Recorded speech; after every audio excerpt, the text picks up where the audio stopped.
अरे योगिता, कितना शर्माओगी यार, तुम्हारा हाथ ही तो पकड़ा है मैंने सिर्फ। हाँ।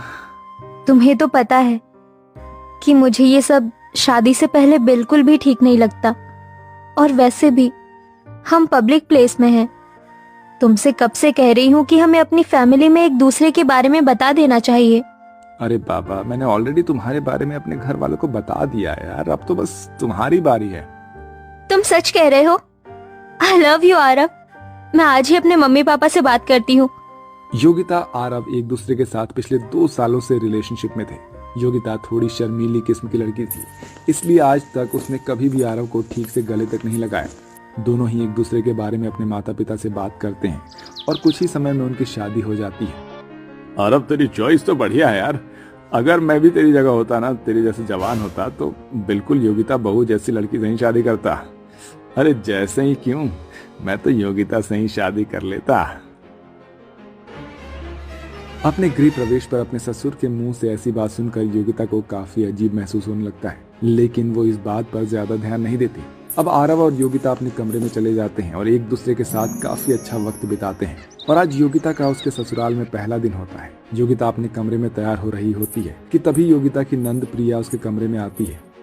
ओ भाभी, इस रेड साड़ी में तो काफी सुंदर लग रही हो। आपको पता है ना कि भैया का फेवरेट कलर रेड है। कहीं वो आपको इस साड़ी में देखकर दोबारा से सुहागरात मनाने के मूड में ना आ जाए। वैसे कैसी रही आपकी फर्स्ट नाइट? प्रिया, ये सब तुम कैसी बातें कर रही हो? मैं तुम्हारी भाभी हूँ, कोई सहेली तो नहीं। भाभी, ये तो बस नॉर्मल है। बताइए ना, क्या क्या किया आपने रात में? आने वाले कुछ समय में मेरी भी शादी हो जाएगी। आप क्या अपनी नंद को टिप्स नहीं देंगी? भगवान, ये कैसी ठरकी नंद मिली है मुझे। भला अपनी भाभी से कोई इस तरह बेशर्मी से बात करता है क्या?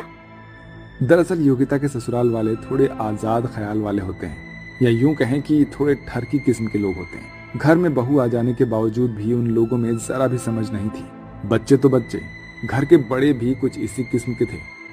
आज तो कुछ ज्यादा ही काम था घर में। एक काम करती हूँ, थोड़ी देर आराम कर लेती हूँ। घर का सारा काम खत्म करके योगिता अपने कमरे में आराम कर रही होती है कि तभी योगिता का देवर दिनेश बिना अपनी भाभी के कमरे का दरवाजा खटखटाए उसके कमरे में आ जाता है, जिसे देखकर योगिता अचानक से हिचकिचाते हुए घबरा कर उठती है। अरे दिनेश, तुम ऐसे अचानक कमरे में कैसे चले आए? तुम्हें दरवाजा खटखटा कर आना चाहिए था ना।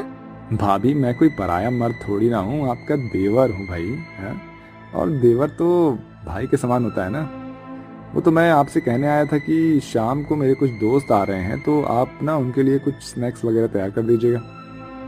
अपने ससुराल वालों की ऐसी हरकत योगिता को बिल्कुल भी पसंद नहीं आ रही होती है। ऐसे ही एक दिन, योगिता बहू, अब तो तुम्हारी शादी को काफी समय हो गया है, तो कब दादा दादी बना रही हो हमें?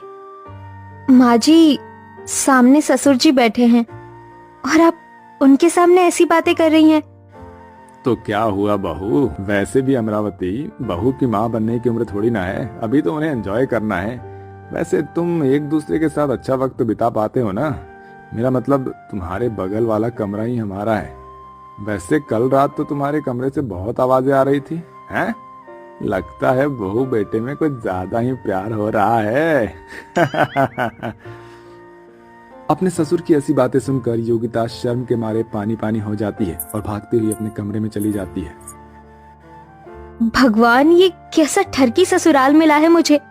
एक से एक ठरकी लोग हैं यहाँ पर। भला बहू से कोई ऐसी बात करता है? कहाँ फंस गई मैं इन लोगों के बीच में। आरव बिजनेस के सिलसिले में घर के बाहर ही रहता था, जिसके चलते योगिता आरव को इन चीजों के बारे में बता नहीं पाती थी। अरे योगिता बहू, कितनी बार कहा है तुझे कि ये सर पर घूंघट लेकर मत घुमा कर। हम मॉडर्न लोग हैं और हमारे यहाँ घूंघट वाली प्रथा नहीं है। हाँ हाँ, होगी भी क्यों। मॉडर्न के साथ साथ ये लोग ठरकी भी जो हैं। माँ जी, वो मुझे घूंघट में ही सही लगता है। बिना घूंघट के मुझे काफी अजीब लगेगा। एक बार तू ये घूंघट हटा कर तो देख, बहुत सुंदर लगेगा। अमरावती अपनी बेटी प्रिया के साथ योगिता को जबरदस्ती कमरे में ले जाती है और उसे साड़ी के बजाय एक वन पीस पहना देती है। वाह भाभी, आप कितनी हॉट लग रही हो। माँ जी, प्रिया, मुझे